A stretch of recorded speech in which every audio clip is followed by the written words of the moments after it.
Hey guys, what's going on? Long time no see. Lots of progress on the Jeep, as you can obviously tell. Moving right along, I want to say the V8 swap is pretty much done. All of the big things are wrapped up and out of the way. Obviously, our front end is back on. That didn't take a lot of work. I just had to, trim down there. Got it in. You could see that shiny little washer looking thing is actually my riv nut. So I got 3 riv nuts in the core support. So now my fender just bolts in like normal. And I got it lined up better. It kicked out a little bit, but I think that's just the Chinese fender.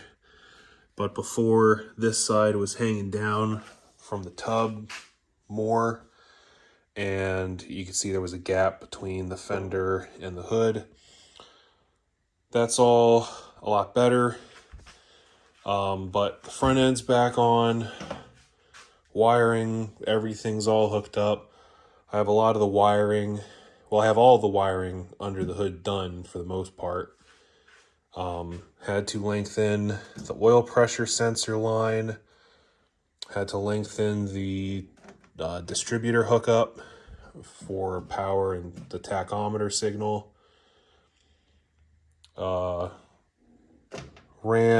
Luckily, I didn't have to change up my battery cable routing.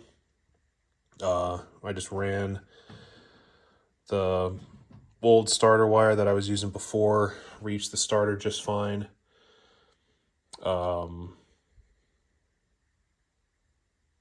think I might have shown in the last video, but I have the battery cable ground is going to the top of the intake, and then I have a second battery cable running down to the frame as the frame ground, because before I had a strap that ran from the frame to the motor, but there wasn't a good spot to put that on the V8, at least with these headers and everything. I got, you can see the crank pulleys on there. You might be able to see I have a new harmonic balancer. I got a replacement of the one that I tried before that had the counterweights that you had to bolt on and everything. And same problem, screws were too short, but at least I knew that ahead of time, and I went to Lowe's and grabbed the same screw but longer, and that worked out great. So that's on there. I did have to Dremel the 2 lower bolt bosses, casting flanges for the water pump here. They do stick up a little proud of the timing chain cover, and they did hit the harmonic balancer, so I had to Dremel them, whittle them down so that the harmonic balancer would actually be able to rotate. Fuel line, I have that on, half of it anyway. Had to do a little bit of custom bending to clear the bigger HEI distributor, but you can see it comes up, loops around, and I have the filter, same filter that the 6 cylinders use. I have my return line hooked up. Luckily for me, the coolant temp sensor wire I didn't trim to fit down there, just to fit just at the back where the 6 cylinder sensor was. So I was able to just undo the extra that was bound up, and it reaches fine. Air cleaner, this is the one that came on this engine, cleaned it up and painted it black. Looks a lot better than the crappy silver paint job that it had on it before. Yeah, wiring, had to, you know, I had hardwired the horns before, so I had to cut the wires. So this time I just made 2 little connectors. I have to do the same for the washer bottle. Trying to disconnect the plug at the actual washer pump motor was a pain in the butt because you can't see what you're doing. So I'm going to get a connector to put where you can actually see it. But wiring's all done. The vacuum hoses are all done. I have the PCV hooked up kind of custom style. I changed out the carburetor studs. I went with 2.5-inch studs, and that fit perfect. All new gaskets, new phenolic spacer, plastic spacer, whatever, and all those gaskets. So the carburetor is on for good. Again, all the vacuum lines are ran. I had to plug, there's one fitting in the back of the intake that is for the air cleaner. For those who don't know, the factory setup, there's like a temperature sensor switch deal in the air cleaner, and your vacuum line runs from the intake to that, and then there's another hose that runs out to this little canister, and inside there, you can't see it, but there's a flat, and there's this little boss here would have like a metal, or sometimes it would be like just a metal pipe or a corrugated metal hose that went down to your your exhaust manifold. And what it would do is when the engine was cold, it would send vacuum to this to open the flap up and suck in the hot air to heat up your carburetor faster. Obviously, that's not going to be happening, so plug that off. Plus, it's better for cold air anyway. A lot of ums. I got my reverse switch wired in, so I want to say besides the air conditioning and that plug, all of the wiring is done, finalized, back to normal. I have to get a power steering belt. The one that I had, I cut because it was old, so don't have a new one yet. I have obviously the upper radiator hose is on there. I had to get this bypass hose because it's molded. You can't just use a normal piece of rubber hose. Haven't hooked up the heater hoses because we're still working on the HVAC kit. And because of that, we don't have the condenser in, so we don't have the radiator in. I do have to do the spark plug wire still, kind of holding off on that fun.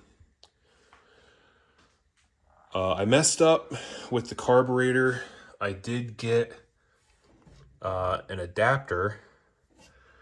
It's a 1/4-inch female end to 1/8-inch male, but I got a normal pipe adapter, and you need the 1/4-inch female end to have the inverted flare fitting on the inside for your fuel line.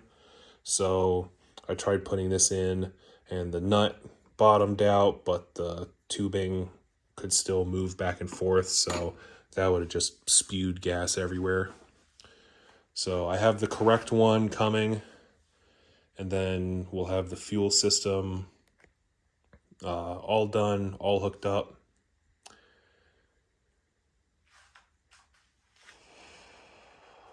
What else is going on? Pretty much everything besides the air conditioning is done.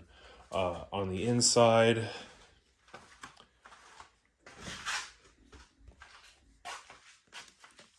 Only thing that's changed in here besides working on the HVAC stuff is I did swap in the correct speedo. So this is the speedometer out of the 79, which you can see goes from 0 to 90. Whereas the cluster that I was running before is out of 86, I would assume. So it does 5 to 85, and it has the 6-digit odometer instead of 5. Now the reason I swapped, one, it is correct, and you know, I kind of like having that authentic correctness as much as I can. But the other big thing is because the mileage is actually correct for the drivetrain, because that speedometer is what the engine, transmission, transfer case, front and rear axle came from.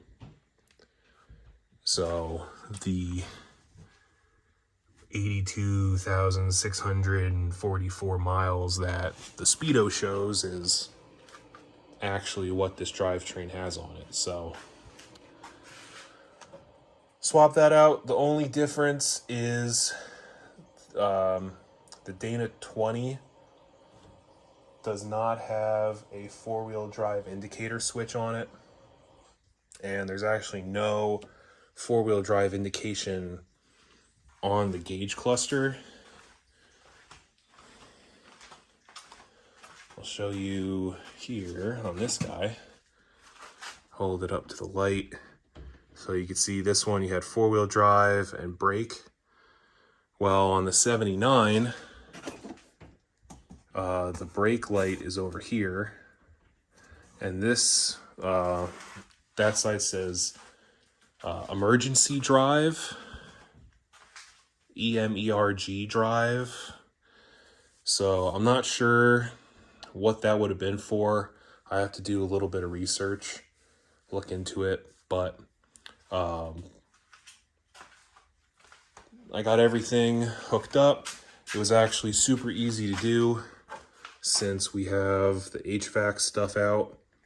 And this hole open, you can see the speedos right there. One thing I will say,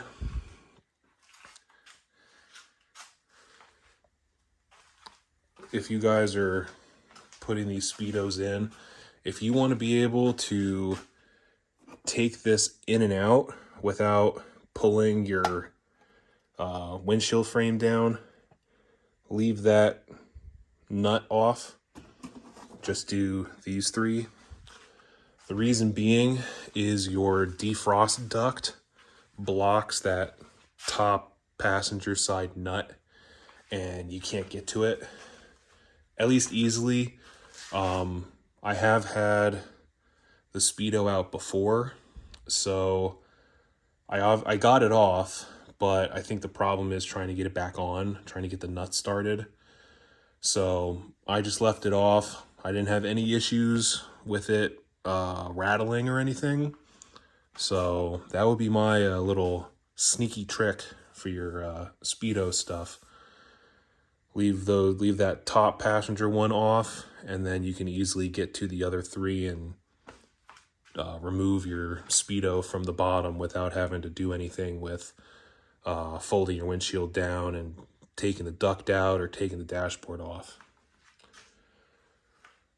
The only other thing that I've really done is the back here. I changed out the tailgate weather stripping. This thing did have some water leak issues in the back, and the wraparound seal and the seal along the bottom here were both pretty roached. So got new ones in there. Hopefully that will be nice and solid. I do want to be a little silly, and I do want to actually try and wire up the rear dome light and actually try and wire up this rear wiper arm, or this rear wiper motor. So I have the plug's still there, so I'm just gonna find the wires for the dome light, run that into the underdash harness, or the harness for the underdash lights that I have, and then find the wires that do the wiper and just run it to a toggle switch. So that'll be pretty cool. But yeah, other than that, nothing else has been going on. But the project is super close. Oh, I might not have shown, I have actually screwed down that cover. I have to get boots, shift boots. But yeah, other than that, man, the Jeep is pretty much done. Very exciting. Some little things to wrap up here and there, but it's not a huge rush because I don't have drive shafts. I still have to do final measurements and then pay and wait to have the front and rear drive shaft actually made, because I don't have the ones that came out of the 79 that the drivetrain came from. But even if I did, they would probably be shot anyway. So, but yeah, I have been making clips on the HVAC process. So again, keep your eyes out for that. You know, when you see an update video like this where I tell you that the AC is done, and it'll probably be when this thing's running, keep your eyes out for that HVAC, or the heating and AC kit installation video. But other than that, guys, I'll catch you on the next one.